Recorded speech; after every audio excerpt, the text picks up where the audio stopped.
This is TechCrunch.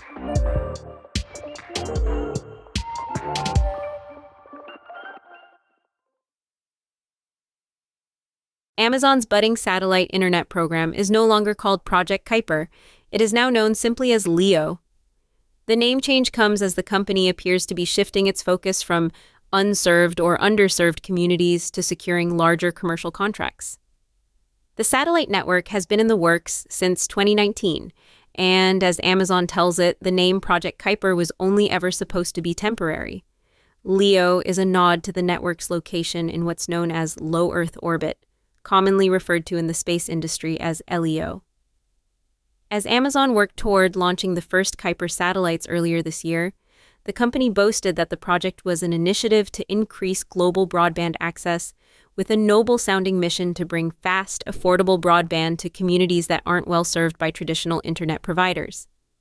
But as TechCrunch previously noted, the company has changed the language it uses to describe the service in recent months as it inked deals with Airbus and JetBlue, putting the network more squarely in competition with SpaceX's Starlink service. Amazon didn't respond to requests for comment. An archived version of the main FAQ page for Kuiper, published late last year, puts the aforementioned mission to serve those communities right at the top of the post. Affordability is mentioned 3 times throughout, with Amazon calling it a key principle of Project Kuiper. In an answer to an archived post about how much Kuiper service would cost, the company responded, Amazon has a long-standing commitment to low prices and lots of experience building popular low-cost devices like Echo Dot and Fire TV Stick. We're applying a similar approach with Project Kuiper. That question and answer about cost is now gone from the LEO FAQ, and there is no mention of affordability anywhere on the page. The language at the top of the new FAQ is also different. It states that LEO is Amazon's low Earth orbit satellite network, designed to provide fast, reliable internet to customers and communities beyond the reach of existing networks. While the LEO FAQ mentions that poor connectivity can create an economic disadvantage for people, businesses, and other organizations operating in unserved and underserved parts of the world, the company is less specific than it used to be about putting those communities front and center in the customer pipeline. Amazon LEO's new website is even more blatant about how it is prioritizing home and commercial internet service. It promotes the ability to make seamless video calls, stream 4K videos, and handle your whole family's internet needs, as well as the fact that LEO is flexible, scalable, enterprise-ready. The idea of using LEO even in rural and remote locations is brought up as almost an afterthought on the main website, and there is no mention of cost or affordability. Despite all this, on Thursday, Amazon posted a flashy video about the name change. Among other things, it showed a kid using her computer to do homework, professional drift racing, ambulance workers on a remote road, a farmer using a tablet, and a couple dancing in a laundromat. Along with the video, it wrote, "New name, same mission." A federal jury in California ruled Friday that Apple must pay medical device maker Masimo $634 million for infringing a patent on blood oxygen monitoring technology.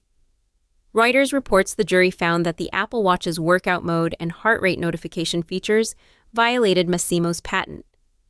Masimo said, "This is a significant win in our ongoing efforts to protect our innovations and intellectual property, which is crucial to our ability to develop technology that benefits patients. We remain committed to defending our IP rights moving forward."